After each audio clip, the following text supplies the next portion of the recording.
Hello and welcome back to Rev Endurance Sports. And today we're going to talk about bike packing. I'm not going to take you through step by step, but I'm just going to show you where I'm at in the process now because I think that would be more effective. Okay, so what I've done here is I've taken these tires and taken the air out of them, and then I've put these pucks on them, even though the bags themselves have a protective coating on both sides. It's much thicker than the nylon. And then each one of them has a bag, and that's where I strongly suggest as soon as you disassemble the wheels that you put the skewers in there. Okay, so that's the wheels. Now I use a hard plastic case. I just think it works best for my uses. I don't expect people to be gentle with my bike and cargo. You just plan for the worst, and if nothing happens, then you're good.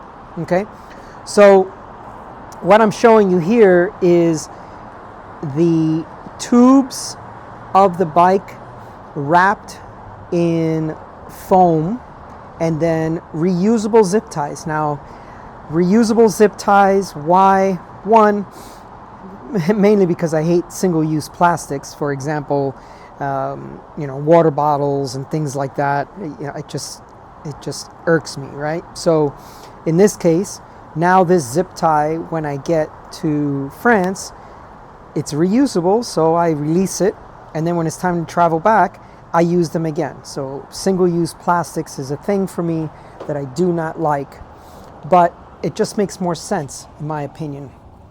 I've taken the rear derailleur off, and then I've put this frame protector here in the rear dropout, and then the rear derailleur is zip tied to the chainstay, and then the chainstay is wrapped and protected, right? So we got chainstay wrapping. You can see here I've done the chain ring as well. I will, at the last piece, slide over a protector over the crank arm, just like I'm going to slide over a protector on each of these fork legs. But I wanted to show you the dropout protector or the fork protector with the use of this dropout insert.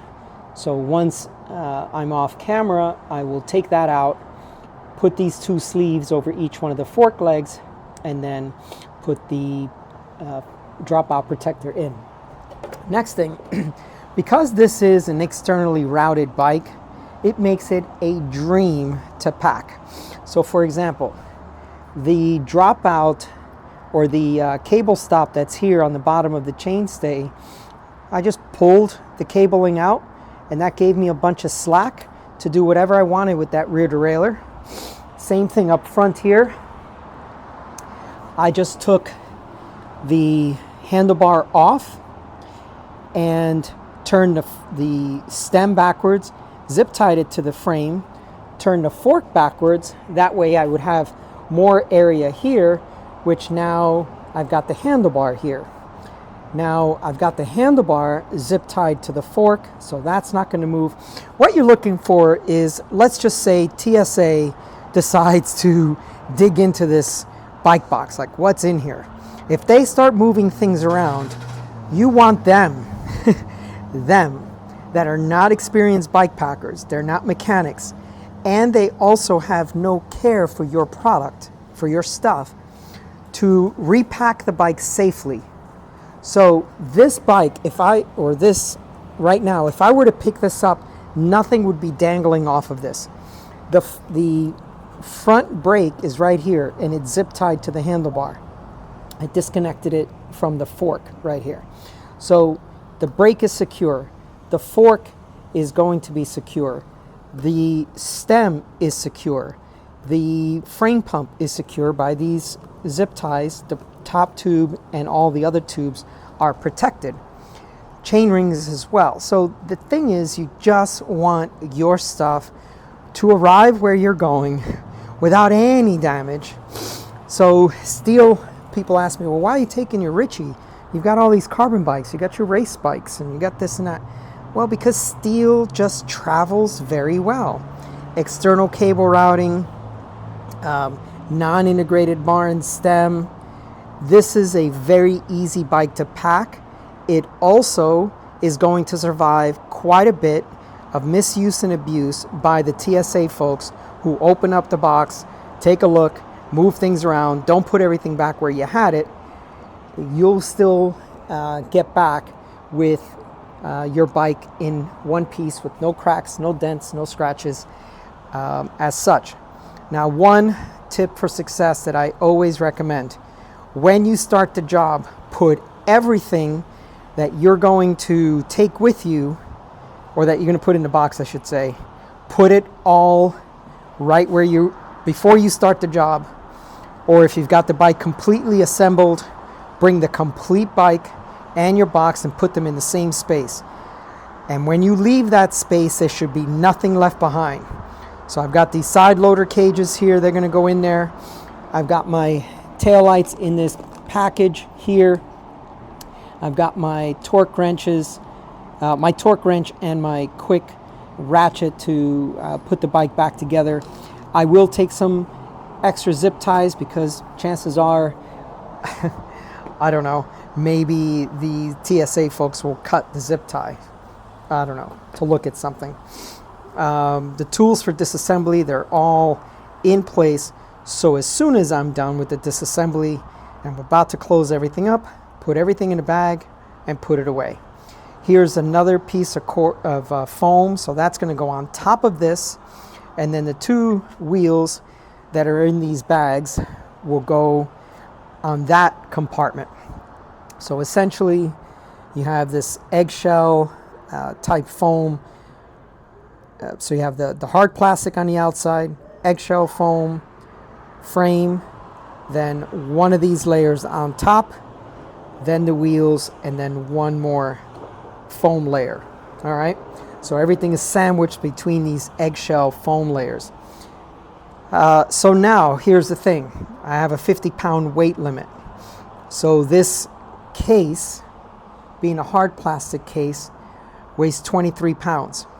So I've got 27 pounds to play with. So, you know, it makes sense. You have your bathroom scale.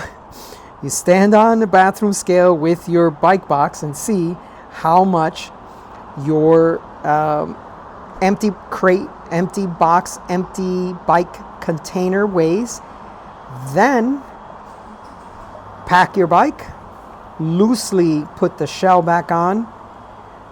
You know, pack your bike, all the essentials, right? The frame, the seat posts, all the foam, the basic tools, pack all that. And then, okay, I'm at 30-ish pounds, just an example, or 40 pounds. Okay, I got 10 pounds to play with. Now I'm going to start putting other stuff in here. Maybe you'll put your helmet and your shoes in here. So that is less baggage or less room taken up in your baggage. Some folks like to travel with their helmet, pedals, and shoes in their carry-on, but that just becomes sometimes a pain. But you may want to put it. But now this is a direct flight, so I'm not going to. The chances are very high that when I land, the bike is going to land with me as well. So might be some different considerations if I was doing connecting flights. Maybe I would take my helmet, my shoes, and my pedals, and my saddle, let's just say, with me, just in case my bike doesn't arrive. I just wanted to give you folks an idea of how to pack a bike. You know, there's many different ways to do it, just depends on your case. There are some cases that are available now because of the integrated bar and stem and internal cable routing and hydraulic disc brakes and all that nonsense. There are now cases where you do not remove the handlebar, but they're soft-sided cases, and you know, they might work, they should work, but you never know, right?